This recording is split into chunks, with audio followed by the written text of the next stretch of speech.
We're here with Alex Jager, and we are gonna take the engine out of his car for an off-season refresh.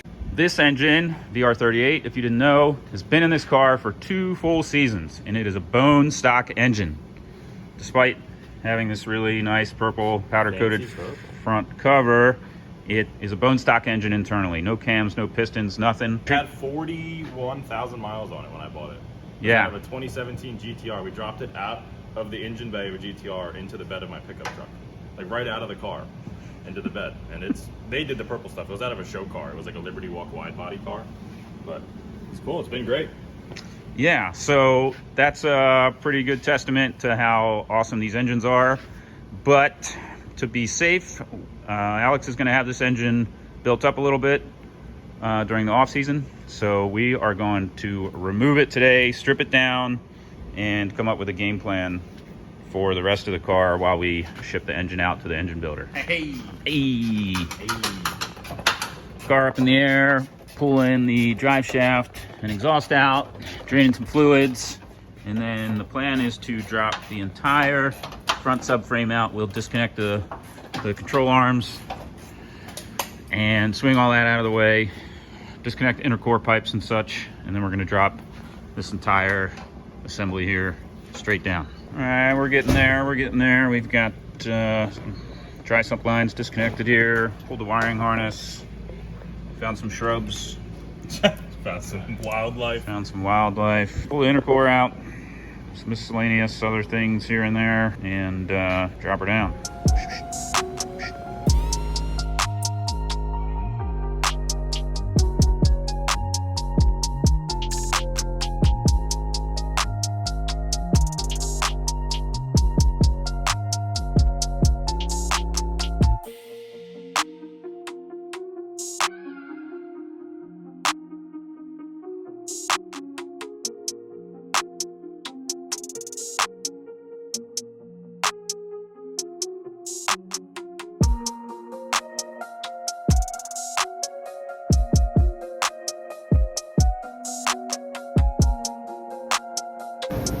Got it out, and now we strip it down. Bare long block. Alex is going to take the gearbox. Yeah, that thing has been out of this car a lot more than the motor has been, sir. Because, yeah. You know, that's user error. That's the reason for that one. Yeah. The motor's never been out. Trans, we don't talk about that. It's been out a lot. Well, they make them easy to service for a reason. Cool little bits you forget about. Motor mount here.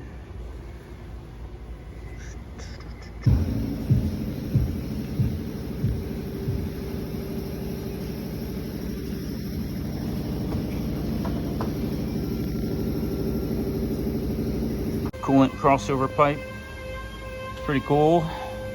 The turbo oil feed, instead of using like the factory weird part, I just ended up using this like a Garrett GT turbo flange, and just made my own oil feed lines with XRP stuff.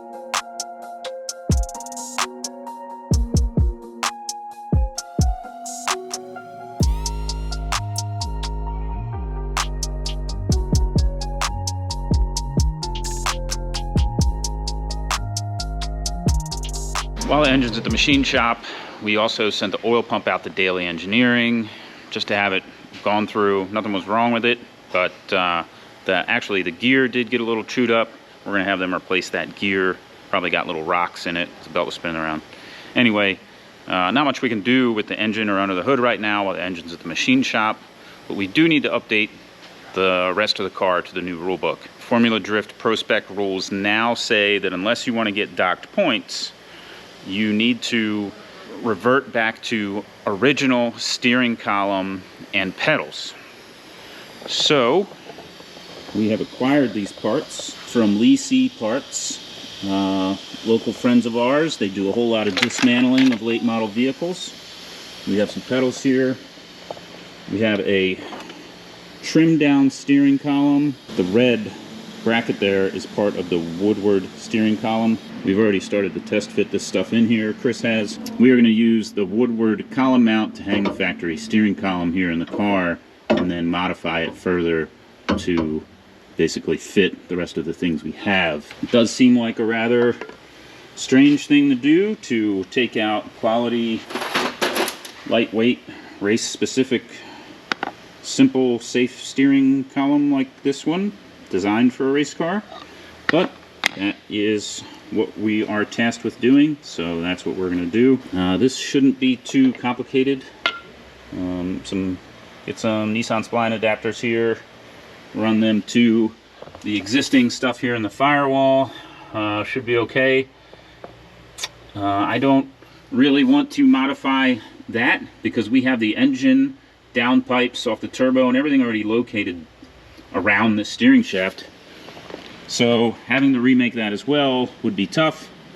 And I do believe that the spirit of the rule is that it just has to have the factory upper steering column, which is this thing here.